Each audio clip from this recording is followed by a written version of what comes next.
Hello student, कैसे हैं आप सब। तो जैसा कि क्लास 9th का पहला चैप्टर है केमिकल रिएक्शन एंड इक्वेशन, तो हम लोग स्टार्ट करने जा रहे हैं केमिकल रिएक्शन एंड इक्वेशन। और उन लोगों से रिक्वेस्ट है जो हमारे चैनल पे पहली बार आए हैं, चैनल को सब्सक्राइब करें जिससे हमारी आने वाली वीडियो का नोटिफिकेशन आपको मिल जाए। तो स्टार्ट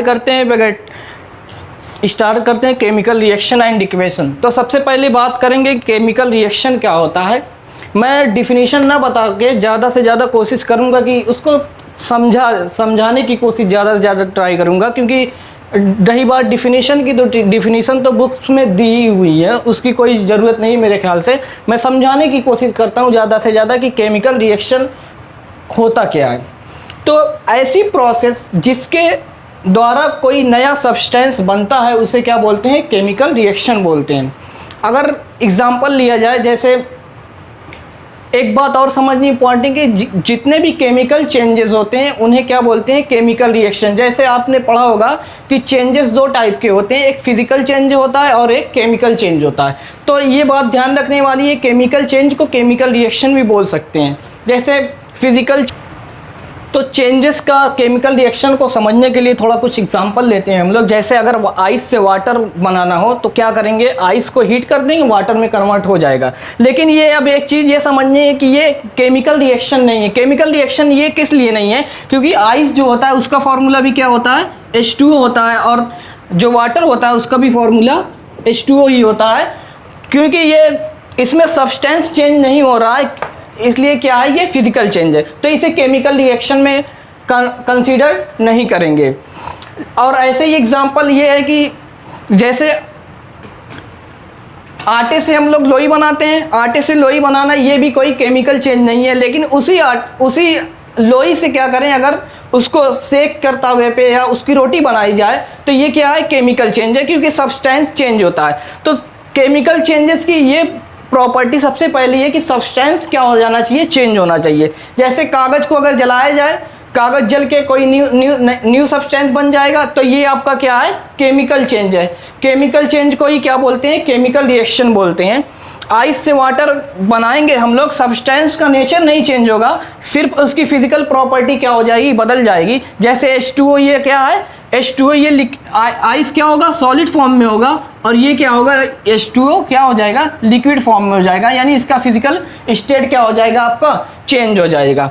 तो इस तरीके से अगर केमिकल चेंजेस की बात की जाए, केमिकल चेंजेस ही क्या कहलाते हैं, केमिकल रिएक्शन कहलाते हैं। जैसे अगर मैग्नीशियम रिबन को एयर में क्या किया जाए, उसका दहन किया जाए, तो मैग्नीशियम क्या करती है, ऑक्सीजन से रिएक्शन करके क्या बनाती है, मैग्नीशियम ऑक्साइड का फॉर्मेशन करती है। इसे क्या बोलते हैं, केमिकल रिएक्शन बोलते हैं। तो ऐसी प्रोसेस जिसके द्वारा कोई न्यू सब्सटेंस बनता है उन्हें क्या बोलते हैं, केमिकल रिएक्शन बोलते हैं। अब बात करते हैं क्या कि प्रोडक्ट और रिएक्टेंट क्या होता है। अब बात करेंगे हम लोग कि प्रोडक्ट क्या होता है और रिएक्टेंट क्या होता है। तो प्रोडक्ट की अगर बात की जाए, प्रोडक्ट, रिएक्टेंट्स। प्रोडक्ट को हिंदी में क्या बोलते हैं, उत्पाद बोलते हैं, और इस रिएक्टेंट को क्या बोलते हैं, अभिकारक। तो ऐसे सब्सटेंस जो केमिकल रिएक्शन में पार्टिसिपेट करते हैं उन्हें क्या बोलते हैं, रिएक्टेंट बोलते हैं। जो केमिकल रिएक्शन में पार्टिसिपेट करते हैं उन्हें क्या बोलते हैं, रिएक्टेंट बोलते हैं। और केमिकल रिएक्शन कंप्लीट होने के बाद जो सब्सटेंस प्राप्त होते हैं हमें, जो ऑब्टेन होते हैं, उन्हें क्या बोलते हैं, उत्पाद बोलते हैं। जैसे अगर एग्जांपल देखा जाए, कोई केमिकल रिएक्शन हमारा हो रहा है A+B, कोई A+B से क्या बन रहा है आपका, C+D बन रहा है। ये एक केमिकल रिएक्शन है, मान लीजिए ये केमिकल रिएक्शन है। अगर इसमें देखना जाए प्रोडक्ट कौन है, रिएक्टेंट कौन है, तो ये रासायनिक जो केमिकल रिएक्शन में A और B क्या कर रहे हैं, पार्टिसिपेट कर रहे हैं। A और B के पार्टिसिपेट करने के बाद C और D क्या मिल रहे हैं, आपको मिल रहे हैं। तो ये क्या बोलेंगे, इसको क्या बोलेंगे, इसको क्या बोलेंगे आप लोग, रिएक्टेंट बोलेंगे, रिएक्टेंट बोलेंगे। और इसको क्या बोलेंगे, C और D को क्या बोलेंगे, प्रोडक्ट बोलेंगे।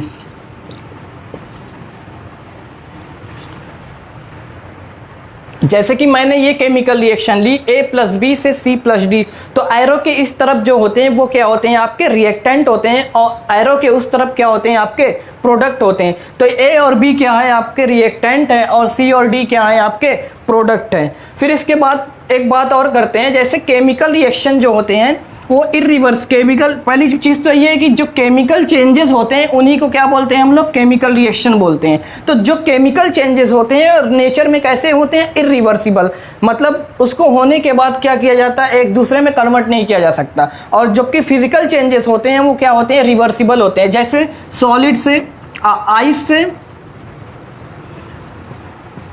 से वाटर, अब ये क्या है, ये फिजिकल चेंज है। आइस से वाटर बनाना क्या है, फिजिकल चेंज है। जैसे हम लोगों को क्या करना, आइस से वाटर को में जाना है तो क्या करेंगे हम लोग, हीट देंगे,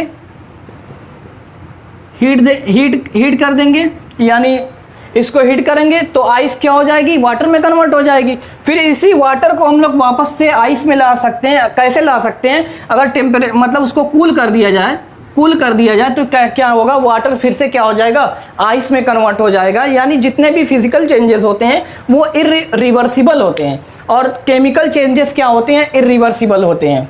फिर हम लोग इसके बाद अब बात करेंगे कि केमिकल रिएक्शन कितने टाइप के होते हैं, टाइप्स ऑफ केमिकल रिएक्शन की बात करेंगे। टाइप्स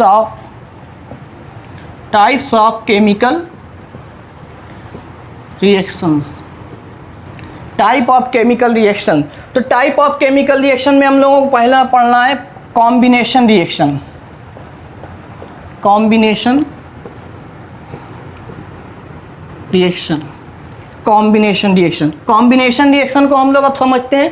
तो कॉम्बिनेशन रिएक्शन ऐसे रिएक्शन को कहते हैं जिसमें दो या दो से ज़्यादा सब्सटेंस मिलकर सिंगल सब्सटेंस का फॉर्मेशन करते हैं, उन्हें क्या बोलते हैं, कॉम्बिनेशन रिएक्शन बोलते हैं। जैसे अगर H2 की रिएक्शन हम लोग O2 से करा देते हैं तो क्या हम लोगों को मिलता है, H2O मिलता है, H2O का फॉर्मेशन होता है। अगर H2 का रिएक्शन Cl2 के साथ करवा देते हैं तो क्या बनेगा, 2HCl बनता है। तो ऐसी रिएक्शन जिसमें दो या दो से ज़्यादा सब्सटेंस मिलकर एक सब्सटेंस का फॉर्मेशन करें उनमें क्या बोलते हैं, कॉम्बिनेशन रिएक्शन बोलते हैं। तो ये क्या है आपका कॉम्बिनेशन रिएक्शन है। कॉम्बिनेशन रिएक्शन की डिफिनेशन यही है कि जिसमें दो या दो से ज़्यादा सब्सटेंस मिलकर सिंगल सब्सटेंस का फॉर्मेशन करें उन्हें क्या बोलते हैं, कॉम्बिनेशन रिएक्शन बोलते हैं। अगर यहाँ पे प्रोडक्ट और रिएक्टेंट की बात करी जाए तो H2 और O2 रिएक्शन में पार्टिसिपेट कर रहे हैं, तो ये क्या है, H2 और O2 ये रिएक्टेंट हैं, और इनके पार्टिसिपेट करने के बाद जो फॉर्म हो रहा है वो क्या हो रहा है, H2 हो रहा है। तो H2 और O2 आपका क्या है, H2O2 आपका रिएक्टेंट है, और H2O क्या है आपका, ये क्या है आपका प्रोडक्ट है। तो एरो के इस तरफ क्या है आपके रिएक्टेंट है, और एरो के उस तरफ क्या है, प्रोडक्ट है। एरो को इक्वल के साइन के हिसाब से भी समझ सकते हैं, अगर यहाँ पे आप इक्वल का साइन भी लगाएं तो कोई दिक्कत नहीं है। तो इसके बाद बात करेंगे हम लोग डिस्प्लेसमेंट रिएक्शन की। डिस्प्लेसमेंट रिएक्शन क्या होता है, तो केमिकल रिएक्शन 5 टाइप के हम लोग कोर्स में पढ़ रहे हैं। पहला क्या है आपका कॉम्बिनेशन रिएक्शन। कॉम्बिनेशन रिएक्शन के बाद हम लोग बात करेंगे डीकम्पोजिशन रिएक्शन की। तो अगर डीकम्पोजिशन रिएक्शन की बात की जाए, तो डीकम्पोजिशन रिएक्शन को हम लोग समझते हैं क्या होता है डीकम्पोजिशन रिएक्शन।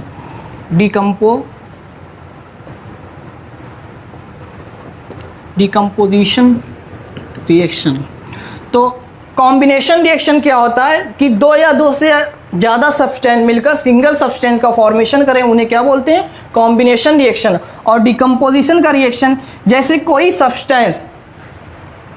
कोई सब्सटेंस दो या दो से ज़्यादा सब्सटेंस में जब टूट जाता है उसे कौन सा रिएक्शन बोलते हैं, डीकम्पोजिशन रिएक्शन। जैसे अगर ये आपका कैल्शियम कार्बोनेट है, अगर इस कैल्शियम कार्बोनेट को हीट दे दी जाए यानी गर्म कर दिया जाए, यह डेल्टा का मतलब क्या है, इस एरो के ऊपर डेल्टा का साइन ये शो करता है कि कैल्शियम कार्बोनेट को क्या किया जा रहा है, हीट दी जा रही है। या तो आप हीट भी ऐसे लिख सकते हैं या डेल्टा भी बना दिए, डेल्टा का साइन का मतलब इसको हीट किया जा रहा है। तो कैल्शियम कार्बोनेट को अगर जब हीट करेंगे तो ये कैल्शियम ऑक्साइड और कार्बन डाइऑक्साइड का फॉर्मेशन होगा। तो डीकम्पोजिशन रिएक्शन की डिफिनीशन ये है कि जब हीट देने पे कोई सब्सटेंस दो या दो से ज़्यादा सब्सटेंस में टूट जाता है तो उन्हें आपको कौन सा रिएक्शन बोलते हैं? डिकम्पोजिशन रिएक्शन बोलते हैं। अच्छा, अब डिकम्पोजिशन हो सकता है, जैसे कोई सब्सटेंस टूट सकता है। अब जैसे कैल्शियम कार्बोनेट को हीट दे देंगे तो ये टूट जाएगा। अब इलेक्ट्रिकल एनर्जी तो डिकम्पोजिशन रिएक्शन भी कई टाइप से होते हैं, जैसे हीट के द्वारा भी डिकम्पोजिशन होता है, इलेक्ट्रिक के द्वारा भी डिकम्पोजिशन होता है और लाइट के द्वारा भी डिकम्पोजिशन होता है। तो वो सब हम लोग डिस्कस कर लेंगे बाद में, डिकम्पोजिशन रिएक्शन के बाद उसको उसी में डिस्कस कर लेंगे। तो हम लोग टाइप्स ऑफ केमिकल रिएक्शन पढ़ रहे थे। टाइप्स ऑफ केमिकल रिएक्शन में पहला रिएक्शन पढ़ा था कॉम्बिनेशन रिएक्शन, फिर दूसरा रिएक्शन पढ़ा था हम लोगों ने डिकम्पोजिशन रिएक्शन। अब थर्ड रिएक्शन की तरफ आते हैं। थर्ड रिएक्शन आपका क्या है? डिस्प्लेसमेंट रिएक्शन होता है। तो डिस्प्लेसमेंट रिएक्शन में क्या होता है? कोई एलिमेंट कंपाउंड से दूसरे एलिमेंट को क्या कर देता है? रिप्लेस कर देता है। इसे आप कौन सा रिएक्शन बोलते हैं? डिस्प्लेसमेंट रिएक्शन बोलते हैं। जैसे अगर कॉपर सल्फेट की रिएक्शन जिंक के साथ करवाई जाए तो ये जिंक क्या करेगा? कॉपर सल्फेट के सॉल्यूशन से कॉपर को क्या कर देगा? रिप्लेस कर देगा। तो इस रिएक्शन को क्या बोलेंगे? डिस्प्लेसमेंट रिएक्शन बोलेंगे। तो अब ये क्या करेगा? कॉपर सल्फेट जिंक क्या करेगा? कॉपर सल्फेट से कॉपर को क्या कर देगा? रिप्लेस कर देगा। तो आपका बनेगा ZnSO4 बन जाएगा। और क्या ये कॉपर यहाँ से क्या हो जाएगा? रिप्लेस हो जाएगा। और कॉपर ये आपकी क्या कौन सी रिएक्शन हो गई? Displacement reaction. अच्छा, डिस्प्लेसमेंट रिएक्शन को समझने के लिए हम लोगों को थोड़ा सा इलेक्ट्रोकेमिकल सीरीज़ आप लोगों ने पढ़ी। इलेक्ट्रोकेमिकल सीरीज़ को नॉलेज आप लोगों को होना चाहिए। अगर आप लोगों को इलेक्ट्रोकेमिकल सीरीज़ का नॉलेज है तभी ये सही से कर पाएंगे, क्योंकि वही सब्सटेंस यहाँ से हटा पाएगा। जैसे जिंक क्या है? कॉपर से ज़्यादा रिएक्टिव है, इसलिए जिंक यहाँ से क्या कर रहा है? हटा पा रहा है। अगर जिंक कॉपर से ज़्यादा रिएक्टिव ना होता तो ये रिएक्शन पॉसिबल नहीं थी। तो अब यहाँ पे क्या हो रहा है? कॉपर सल्फेट के सॉल्यूशन से जिंक कॉपर को क्या कर दे रहा है? रिप्लेस कर रहा है। इसलिए इस रिएक्शन को क्या बोलेंगे? डिस्प्लेसमेंट रिएक्शन बोलेंगे। अच्छा, अब एक रिएक्शन की और बात करें। अगर Na की रिएक्शन H2SO4 से करवाई जाए तो अब क्या है? अब Na क्या है? हाइड्रोजन से क्या है? ज़्यादा रिएक्टिव है। तो Na क्या करेगा? H2SO4 से हाइड्रोजन को क्या कर देगा? रिप्लेस कर देगा और बनेगा Na2SO4 आपका बनेगा। और हाइड्रोजन गैस क्या हो जाएगी? आपकी यहाँ पे रिप्लेस हो जाएगी। हाइड्रोजन यहाँ से रिप्लेस हो जाएगा। इसलिए ये दोनों रिएक्शन आपकी कौन सी रिएक्शन है? डिस्प्लेसमेंट रिएक्शन है। डिस्प्लेसमेंट रिएक्शन को समझने के लिए हम लोगों को इलेक्ट्रोकेमिकल सीरीज़ का नॉलेज होना चाहिए। तो मैं क्या करूँगा, कल आपको एक वीडियो में अलग से 3-4 मिनट की एक इलेक्ट्रोकेमिकल सीरीज़ बताऊँगा और उसको याद करने का तरीका और उसके एप्लीकेशन को एक बार मैं क्या कर दूँगा? समझा दूँगा आप लोगों को। तो हम लोग फोर्थ रिएक्शन की तरफ आते हैं। फोर्थ रिएक्शन आपका क्या है? Double displacement reaction. जैसे हम लोग डिस्प्लेसमेंट रिएक्शन की बात कर चुके हैं, अब डबल डिस्प्लेसमेंट रिएक्शन है, वैसे ही है लगभग। तो ऐसे रिएक्शन जिसमें कंपाउंड के बीच आयनों का एक्सचेंज होता है, कंपाउंड के बीच आयनों का एक्सचेंज होता है, उन्हें क्या बोलते हैं? डबल डिस्प्लेसमेंट रिएक्शन बोलते हैं। जैसे AgNO3 की रिएक्शन जब NaCl के साथ करवाई जा रही है तो क्या बन रहा है? आपका AgCl बनेगा और NaNO3 बनेगा। तो अब यहाँ पे क्या हो रहा है? Ag का आयन किससे जाके अटैच हो रहा है? Cl से हो रहा है। और Na किससे अटैच हो रहा है? NaNO3। यहाँ पे आयनों का क्या हो रहा है? इंटरचेंज हो रहा है, यानी Ag किसके साथ जा रहा है? Cl के साथ जा रहा है। और Na किसके जा रहा है? NaNO3। तो यहाँ पे कंपाउंड के बीच आयनों का क्या हो रहा है? एक्सचेंज हो रहा है। इसलिए ये कौन सी रिएक्शन है? डबल डिस्प्लेसमेंट रिएक्शन है आपकी। और इसके बाद हम लोग नेक्स्ट रिएक्शन की बात करेंगे। नेक्स्ट रिएक्शन आपकी है ऑक्सीडेशन एंड रिडक्शन रिएक्शन। तो हम लोग इसके बाद 5वें रिएक्शन की बात करते हैं, ऑक्सीडेशन एंड रिडक्शन रिएक्शन की। तो हम लोगों को ये समझना है ऑक्सीडेशन क्या होता है, रिडक्शन क्या होता है। पहले ये चीज़ समझेंगे, फिर समझ में आएगी ऑक्सीडेशन एंड रिडक्शन रिएक्शन क्या होता है। तो ये किसी सब्सटेंस में ऑक्सीजन का जुड़ना, यानी ऑक्सीजन का एडिशन ऑफ ऑक्सीजन क्या कहलाता है? ऑक्सीडेशन कहलाता है आपका, ऑक्सीडेशन। और रिमूवल ऑफ हाइड्रोजन, अगर किसी सब्सटेंस में हाइड्रोजन रिमूव हो रहा है तो भी उसे क्या बोलेंगे? ऑक्सीडेशन बोलेंगे। और एडिशन ऑफ हाइड्रोजन, अगर किसी सब्सटेंस में हाइड्रोजन ऐड हो रहा है तो उसे क्या बोलेंगे? रिडक्शन बोलेंगे,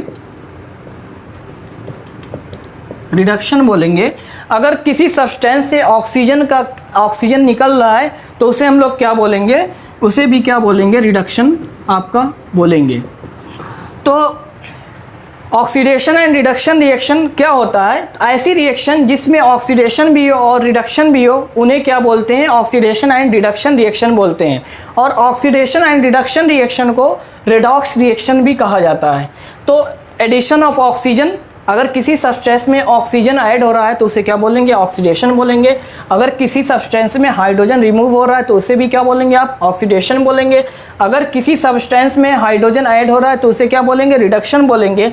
अगर किसी सब्सटेंस में ऑक्सीजन रिमूव हो रहा है तो उसे क्या बोलेंगे, रिडक्शन बोलेंगे। तो ऐसी केमिकल रिएक्शन जिसमें ऑक्सीडेशन एंड रिडक्शन साथ साथ हो उन्हें क्या बोलते हैं, ऑक्सीडेशन एंड रिडक्शन रिएक्शन बोलते हैं या रेडॉक्स रिएक्शन आपका बोलते हैं।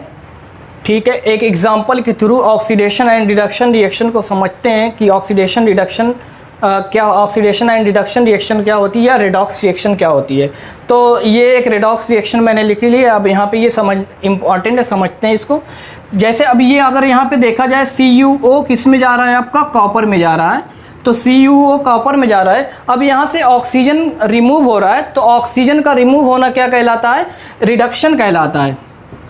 क्या कहलाता है, किसी सब्सटेंस में ऑक्सीजन का रिमूव होना आपका क्या कहलाता है, रिडक्शन कहलाता है।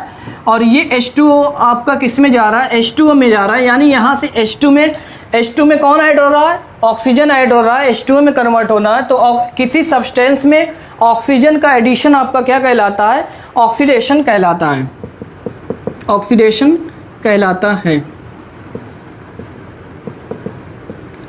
तो एक ही रिएक्शन में ये ऑक्सीडेशन भी हो रहा है और रिडक्शन भी हो रहा है, इसलिए ये कौन सी रिएक्शन है आपकी, रेडॉक्स रिएक्शन है, रेडॉक्स रिएक्शन है। अब इसके बाद दो चीज़ें और समझते हैं कि ऑक्सीडाइजिंग एजेंट क्या होता है, ऑक्सीडाइजिंग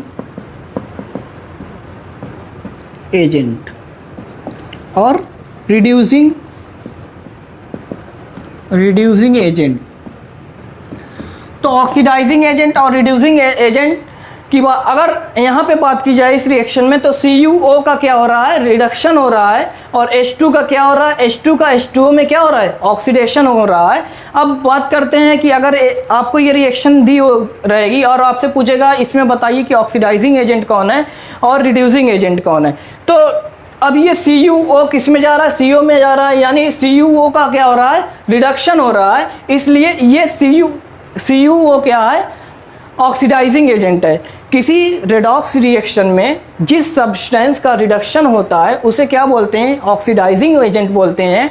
और जिस सब्सटेंस का क्या होता है, ऑक्सीडेशन होता है, उसे क्या बोलते हैं, रिड्यूसिंग एजेंट बोलते हैं। अब ऑक्सीडाइजिंग एजेंट यानी रिडक्शन किसका हो रहा है, CuO का क्या हो रहा है, रिडक्शन, इसलिए ये CuO आपका क्या है, रिड्यूसिंग एजेंट है।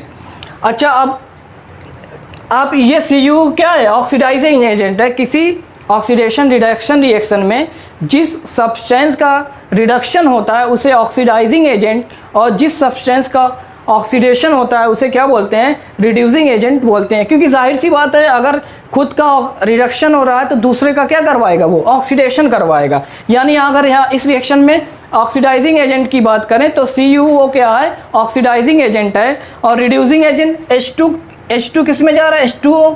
तो H2 का क्या हो रहा है, ऑक्सीडेशन हो रहा है, इसलिए यहाँ पे H2 क्या है, रिड्यूसिंग एजेंट है, आपका रिड्यूसिंग एजेंट है। तो मैं उम्मीद करता हूँ कि आप लोगों को ऑक्सीडेशन रिडक्शन समझ में आ गया होगा, ऑक्सीडाइजिंग एजेंट और रिड्यूसिंग एजेंट भी समझ में आ गया। इसलिए इस तरीके से आपका टाइप्स ऑफ केमिकल रिएक्शन में 5 रिएक्शन आपको मैंने बता दिए।